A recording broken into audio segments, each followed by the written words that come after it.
जय श्री राम। आइए आगे सुनते हैं श्रीमद् भागवत महापुराण में।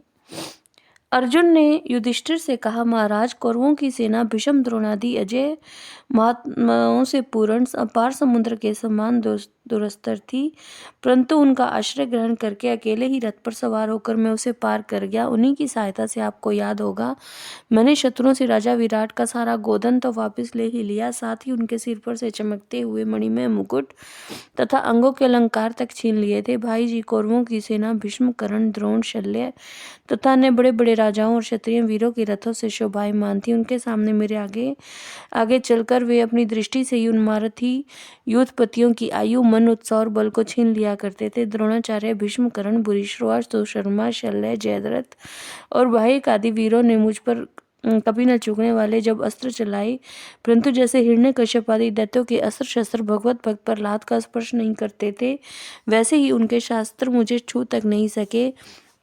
यह श्री कृष्ण के भुजदंडों की छत्र छाया में रहने का ही प्रभाव था।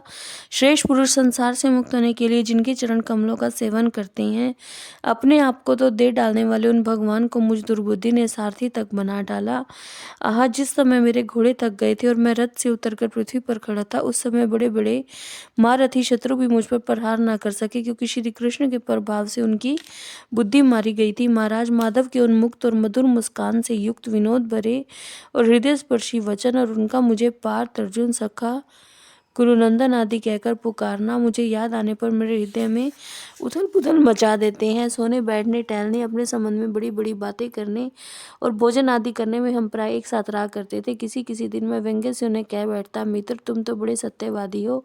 उस समय भी वे महापुरुष अपनी महानुभावता के कारण जैसे मित्र अपने मित्र का और पिता अपने पुत्र का अपराध सह लेता है, उसी प्रकार मुझ दुर्बुद्धि के अपराधों को भी सह लिया करते थे। महाराज, जो मेरे सखा प्रिय मित्र नहीं मेरे हृदय ही थे, उन्हीं पुरुषोत्तम भगवान से मैं रहित हो गया हूँ। भगवान की पत्नियों को द्वारका से अपने साथ ला रहा था, परंतु मार्ग में दुष्ट गोपों ने मुझे एक अबला की भांति हरा दिया और मैं उनकी रक्षा नहीं कर सका।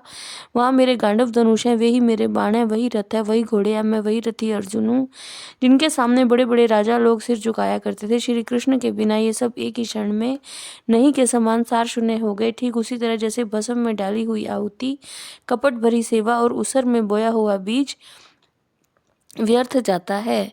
राजन, अपने द्वारकावासी आपने जिन सुहृद संबंधियों की बात पूछी है, वे ब्राह्मणों के शापवश मोहग्रस्त हो गए और वारुणी मदिरा के पान से मदोन्मत्त होकर अपरिचितों की भांति आपस में ही एक दूसरे से भिड़ गए और घूसों से मारपीट करके सब के सब नष्ट हो गई। उनमें से केवल 4-5 ही बचे हैं। वास्तव में सर्वशक्तिमान भगवान की लीला है कि संसार के प्राणी परस्पर एक दूसरे का पालन पोषण भी करते हैं और एक दूसरे को मार भी डालते हैं। राजन, जिस प्रकार जलचरों में बड़े जंतु छोटों को, बलवान दुर्बलों को और बड़े और बलवान भी परस्पर एक दूसरे को खा जाते हैं, उसी प्रकार अतिशय बली और बड़े युद्धवंशियों के द्वारा भगवान ने दूसरे राजाओं का संहार कराया। तत्पश्चात युद्धवंशियों के द्वारा एक से दूसरे युद्धवंशी का नाश करा के पूर्ण रूप से पृथ्वी का भार उतार दिया।